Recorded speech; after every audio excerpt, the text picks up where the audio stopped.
How to buy domain on Cloudflare.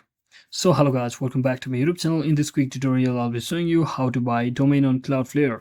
So first just head over to any web browser and simply open up your Cloudflare, and as you can see I've already logged into my account.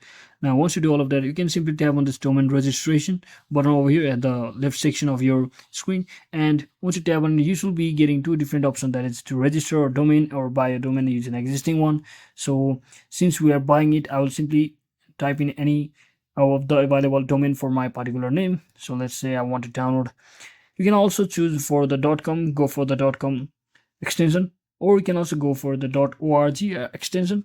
And once you select it, you can just click on this confirm button over here of any of your choice of your pricing, and from over here you just have to enter your details such as your registration information like first name, full name, last name, as well as your street address. So let me just quickly fill that up, and after that you need to choose a way of method of payment. So let me just quickly fill that up. So once you do all of that, you need to head over to this payment section and just choose the method of payment, either using PayPal or using credit card or debit card. So it's all your choice, and simply click on confirm payment to proceed with the payment. And just like that, you should be able to buy your domain. So thanks for watching guys. Don't forget to like and subscribe to the channel. See you on the next one.